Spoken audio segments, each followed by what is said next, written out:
मित्रों नमस्कार, मैं दिलीप पांडे। स्वागत है आपका मेरे YouTube चैनल में।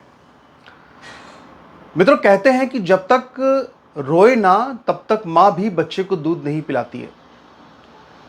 जब यूजीसी का आंदोलन चल रहा था, जब हम सब लोग यूजीसी के खिलाफ बोल रहे थे, तो उस वक्त बहुत सारे लोगों ने कहा कि जो विरोध है उसको सिर्फ यूजीसी तक शामिल रखना चाहिए।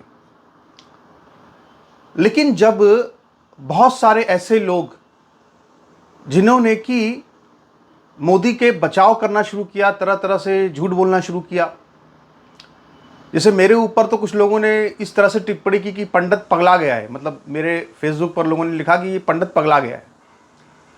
तो फिर मैंने कहा कि भाई इनको आईना दिखाने की आवश्यकता है। तो हमने इसके बाद ये भी गिनाना शुरू किया कि पिछले 12-13 सालों की पूरी मोदी सरकार में किस तरह से प्रधानमंत्री मोदी ने मुस्लिम तुष्टीकरण का खेल किया। हमने सारी बातें सामने रखी और याद कीजिए, हम लोगों ने लगातार उस बात को सामने रखा जहां पर कि देवेंद्र फडणवीस बड़े गर्व से कहते हैं कि उनकी सरकार में 52 ओबीसी मुस्लिम जातियों को आरक्षण मिल रहा है। अब इस सब का असर जो है वो अब इस सरकार पर दिखना शुरू हो चुका है। सबसे पहले तो यूजीसी के आंदोलन के बाद जो मैंने लिखा कि सबसे पहली हमारी बड़ी विजय क्या थी कि वंदे मातरम 1937 में, जिसको लेकर के कांग्रेस पार्टी ने एक तरह से मुसलमानों से एक समझौता कर लिया था, वो आप समझ सकते हैं कि एक ऐसा समझौता था जिसमें कि ये कह दिया गया था कि वंदे मातरम की जो पूरे 4 छंद हैं उनमें से सिर्फ 2 छंद गाए जाएंगे, बाकी के 2 छंद नहीं गाए जाएंगे। जो 6 छंद हैं उनमें से बाकी के जो 4 छंद हैं वो नहीं गाए जाएंगे, इसलिए क्योंकि उसमें मूर्ति पूजा है। ये एक तरह से 1937 का एक हिंदू मुस्लिम समझौता टाइप का था।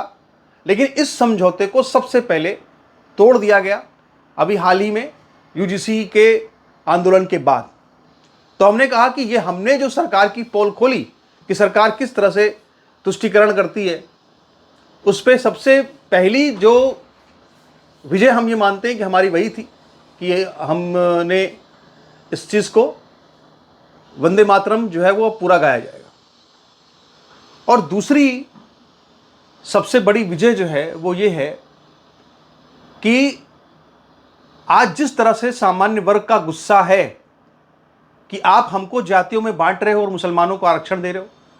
याद कीजिए, हमने लगातार उस बात को उठाया किस तरह से ओबीसी के अंदर यूजीसी में 62% जो ओबीसी मुस्लिम्स हैं उनको भी उसमें उनको कवच दिया जा रहा है। अब फैसला ये आया है कि देवेंद्र फडणवीस की सरकार 5% मुसलमानों को जो आरक्षण शिक्षा में दे रही थी, उस आरक्षण को अब उन्होंने हटा लिया है। अब देखिए, यह भी अगर देखा जाए तो हम लोगों के दबाव का असर है कि भैया आप फर्जी हिंदुत्व की जो बातें करते रहते हो, हिंदुत्व सही होना चाहिए, फर्जी बातें नहीं होनी चाहिए। जो आप यहाँ हम लोग को हिंदुत्व की बताते रहे, उधर मुसलमानों को आरक्षण दे रहे, ये नहीं होना चाहिए। इसका असर अब पड़ रहा है। तो ये जो 5% मुस्लिम आरक्षण था, इसको दरअसल 2014 में पृथ्वीराज चौहान की सरकार लाई थी, चुनाव के ठीक पहले। ये लाई थी जुलाई में, वो जुलाई 2014 में, और नवंबर 2014 में बॉम्बे हाईकोर्ट ने इस पर रोक लगा दी थी। लेकिन जो कांग्रेस पार्टी की सरकार आरक्षण लाई थी 5% मुसलमानों के लिए, वो नौकरी में भी था और शिक्षा में भी था। तो हाई कोर्ट ने नौकरी में तो हटा दिया, मगर शिक्षा में वो जारी रहा, अब तक जारी था, 2014 से लेके अब तक भी जारी था। और मेडिकल कॉलेजों में, इंजीनियरिंग कॉलेजों में लगातार मुसलमानों को विशेष पिछड़ा वर्ग के नाम पे, सोचिए, विशेष पिछड़ा वर्ग के नाम पे 5% आरक्षण मिल रहा था। यानी सीटें उनके लिए बढ़ गई थी और यहां तक कि जो कट ऑफ थी उसमें भी उनको फायदा मिल रहा था मुसलमानों को। तो अब ये जो उनको फायदा मिल रहा था, ये फायदा मिलना उनको अब बंद हो जाएगा। एक और बड़ी बात ये कि जो ये भी डिसीजन लिया है अभी देवेंद्र फडणवीस सरकार ने, अब ये डिसीजन भी लिया है कि 5% आरक्षण के लिए जितने भी जातिगत सर्टिफिकेट बनवाए गए थे मुसलमानों के द्वारा, वो सारे के सारे सर्टिफिकेट जो है अब एक कूड़ादान बन चुके हैं, या उनको अब जो है वो कचरा बन चुके हैं, वो बेकार के कागज बन चुके हैं। उससे अब कोई लाभ नहीं है, ना उससे कोई लाभ मिलेगा। तो जब ये फैसला लिया गया उसके बाद फिर अमित मालवीय जो कि बीजेपी की आईटी सेल के हेड हैं, जो कि आ गए अपना लेने के लिए क्रेडिट कि देखिए हमने हटा दिया है। अब ये तो किस दबाव से हटाया आप जानते हैं। आज हम सच में जब इस मुद्दे को उठा रहे हैं कि आप हिंदुओं को तोड़ रहे हैं, मुसलमानों को आप अपने साथ जोड़ने के लिए उनको आरक्षण दे रहे हैं, जब हमने इस मुद्दे को पुरजोर तरीके से उठाया तो ये जो क्रेडिट था ये तो हम लोग का क्रेडिट है, ये तो आंदोलन करने वाले लोगों का क्रेडिट है, ज़मीन पर जो लोग उतरे सड़क पे उनका क्रेडिट है, जिन लोगों ने लगातार जो है देश के लिए सड़कों पर उतरकर धरना प्रदर्शन किए ये उनका क्रेडिट है। लेकिन अमित मालवीय आगे क्रेडिट खाने कि देखो हमने ये कर दिया। तो उसके बाद किसी ने मई 2024 का प्रधानमंत्री मोदी का एक इंटरव्यू का क्लिप जो है वो उस पर रिट्वीट कर दिया, जिसमें कि गुजरात के मुख्यमंत्री रहे नरेंद्र मोदी जब उस वक्त बता रहे हैं कि जब मतलब प्रधानमंत्री मोदी खुद बता रहे कि जब मैं गुजरात का मुख्यमंत्री था तो उस वक्त जो है मुसलमानों ओबीसी मुस्लिम में लगभग ऐसी 72 जातियां थीं जिनको कि गुजरात की सरकार जो है वो आरक्षण दे रही थी। यानी उनसे सवाल क्या पूछा गया था प्रधानमंत्री जी से मई 2024 में जो चुनाव चल रहे थे कि हिंदुओं को जात पात में तोड़कर वो आंकड़े दिखाते हैं टीवी पर। तो मोदी ने आंसर देते हुए ये कहा कि हमारे यहाँ गुजरात में 72 जातियां मुसलमानों की जिनको ओबीसी के नाम पर आरक्षण मिल रहा है उनकी तो कोई बात नहीं करता। यानी आप देखिए कि उन्होंने अपने मुंह से सच बता दिया। जब ये इनका इंटरव्यू शुरू हुआ था, चल रहा था और लाइव, तो उस वक्त मैं भी एक न्यूज़ चैनल के न्यूज़ रूम में मौजूद होकर के इसको सुन रहा था। उस वक्त मुझे भी बड़ा झटका लगा, बहुत बुरा लगा कि यार ये मोदी जी क्या कर रहे हैं, खुद बता रहे हैं कि हम मुसलमानों को आरक्षण दे रहे हैं। लेकिन वो ऐसी परिस्थितियाँ थी, एक परिस्थितियाँ होती हैं, एक जब कोई अपना राजा होता है, एक जाहिर सी बात है कि हम ये मानते हैं कि वो हमारे उस वक्त के वही हमारे अगुवा थे, तो हम सब लोग सोचते हैं कि चलो अच्छा हो बुरा हो उनको सपोर्ट करना है, तो लोगों ने सपोर्ट किया। लेकिन आज ये वक्त आ गया है, अब ये वक्त आ गया है कि इस तरह की नीतियों का खुलकर विरोध किया जाए ताकि बीजेपी अपनी लाइन लेंथ को सही करे और जो इस तरह की चापलूसी चल रही है मुसलमानों की वो सब बंद होनी चाहिए। अभी पता नहीं केरल के कोई ग्रैंड मुफ्ती हैं, उनसे जो है प्रधानमंत्री मोदी ने मुलाकात करी और ना सिर्फ मुलाकात करी बल्कि वो बैठे हुए थे किसी व्हील चेयर पे, उनको लेकर के मोदी जी हाथ पकड़ के जा भी रहे थे। तस्वीरें खूब वायरल हुई थी केरल में। बाद में जानकारी ये मिली कि दरअसल जो मोपला नरसंहार हुआ था उसमें जो मुसलियार कोई उनके मुस्लिम लीडर थे, उन्होंने पूरी तरह से कट्टरपंथी विचारधारा फैला करके तलवार के दम पर के अपने लोगों को इकट्ठा करके वहाँ पे मोपला में हिंदुओं का नरसंहार किया था। यानी कि वो लोग जो हिंदुओं का नरसंहार कर रहे थे उनका जो वंशज है कोई, जिसको कि मोदी जी के समर्थक बता रहे हैं साहब कि वो तो कोई ग्रैंड मौलाना है, तो उन ग्रैंड मौलाना के कदमों में जैसे लगता है मोदी जी पीछे जा रहे हो, इस तरह से उनकी पूरा बॉडी लैंग्वेज थी। उनकी मुलाकात की फ़ोटो वगैरह सब शेयर हो रही थी।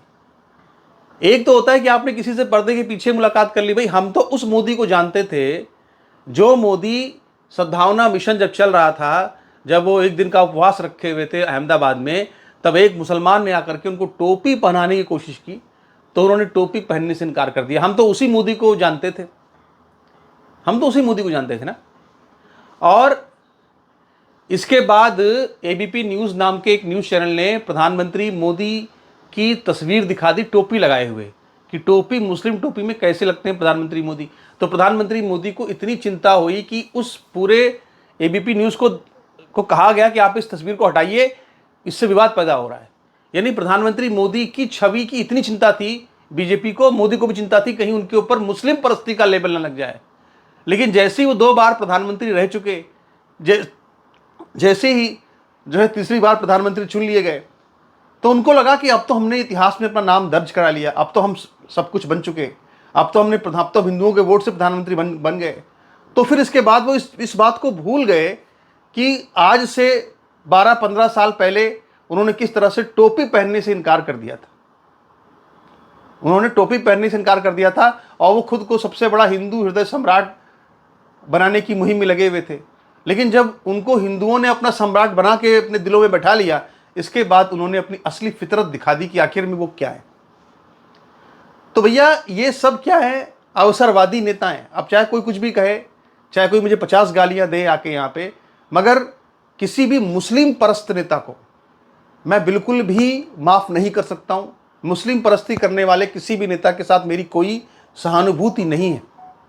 और सबसे बड़ी बात यह है भैया कि हम लोगों ने 12-13 साल तक जो है लगातार प्रधानमंत्री मोदी जी के लिए गालियाँ खाई हैं कि हम लोग उनको सपोर्ट करते हैं। लोग कहते साहब कि तुम अंधभक्त हो, ये हो, वो सब कहते थे। अब आज जब यूजीसी का रेगुलेशन लेकर के आए और सामान्य वर्ग के प्रति उनकी सरकार का जो द्वेष है वो सिर्फ एक मामले से नहीं बल्कि तमाम मामलों से लगातार सामने आ रहा है। और उनके जो चमचागिरी करने वाले जो सवर्ण या सामान्य वर्ग के जो सांसद हैं वो भी खामोश हैं, चुप हैं। तो इससे हमें यह समझ में आता है कि जब प्रधानमंत्री मोदी जी को हमारी चिंता नहीं है तो अब हम प्रधानमंत्री मोदी जी के लिए गालियां क्यों खाएं।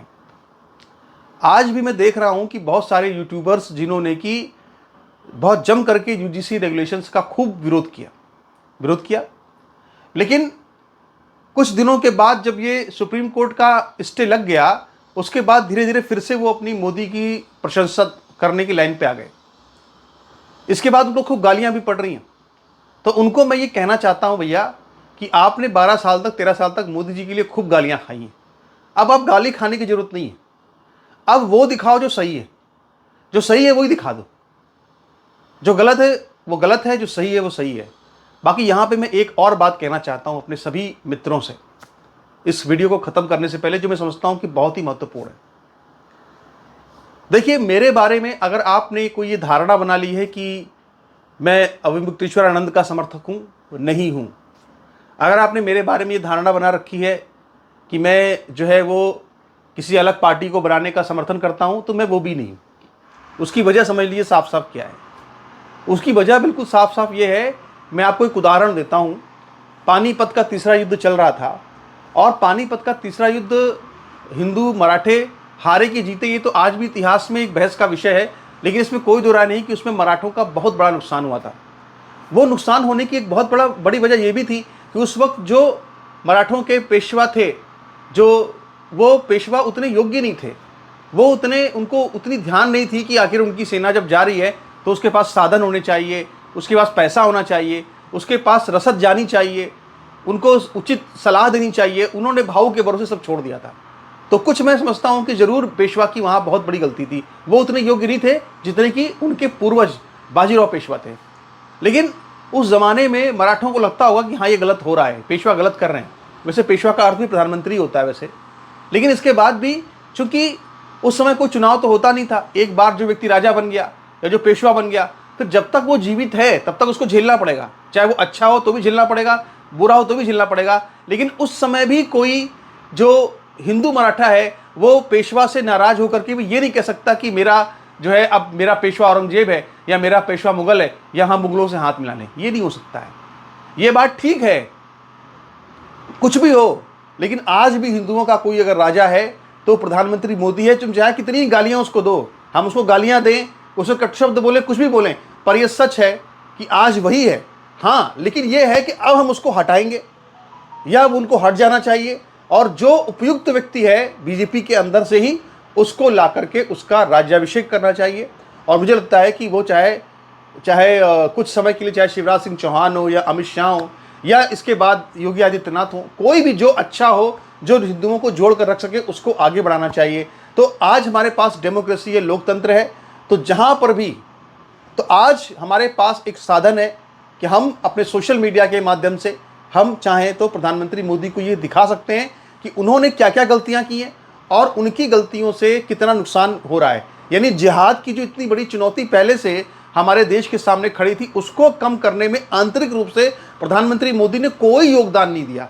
लेकिन उन्होंने अंबेडकरवाद की एक नई चुनौती ला करके भारत के सामने खड़ी कर दी है, जिसमें कि हिंदू, ब्राह्मण, स्त्रियों के प्रति जिस तरह का आज रुख सामने आ रहा है, कुछ लोगों का जो कि भीमटे हैं जिन्हें कहते हैं, वो आज सबके सामने है। तो आज हमारे सामने एक बहुत बड़ी चुनौती है। और कभी ये मत सोचना कि ये जो भीमटे हैं जो आज जो है वो ब्राह्मणों की बेटियों पर इस तरह की बातें कर रहे हैं, ये इनकी मानसिकता है कुंठित। तो ये मत समझना कि ये ब्राह्मणों की बात आएगी। ये बात कल को ठाकुरों पर भी आएगी, वैश्यों पर भी आएगी, जाटों पर भी आएगी, गुर्जरों पर भी आएगी, पासवानों पर भी आएगी, जो भी है सब पर आएगी। तो ये मत सोचना कि ये यादव जी पर भी आएगी। क्योंकि ये सबको अपना इन्होंने मन में बैठा लिया है कि सब हमारे शोषक हैं। तो इनके मन में जो गंदगी भर गई है अम्बेडकरवाद के नाम पर, वो गंदगी जो है, वो गंदगी मोदी जी ने उसको बढ़ाने में बहुत बड़ी भूमिका निभाई है। इसका इस तरह का मेरा साफ साफ मानना है। और बामसेफ ने तो जो किया है वो किया ही है। बामसेफ जो है उसने तो दलितों को गालीबाज बनाया ही बनाया है। SC/ST के जो कुछ वर्ग है, सबकी मैं बात नहीं कर रहा, अभी भी मैं कह रहा हूँ, मैं सबकी बात नहीं कर रहा, ये एक वर्ग है छोटा सा, जो कि मतलब कि इस वर्ग का जो लीडरशिप है वो जिन लोगों के हाथ में है, वो कितनी गंदी मानसिकता के लोग हैं, ये बात इससे जो बिल्कुल क्लियर कट समझ में आती है। तो आपके हमारे इन प्रश्नों पर या हमारे इन विचारों पर आपकी क्या राय है? अपनी राय रखिएगा, ज़रूर रखिएगा, और इस पर आगे हम बात करेंगे। नमस्कार, धन्यवाद।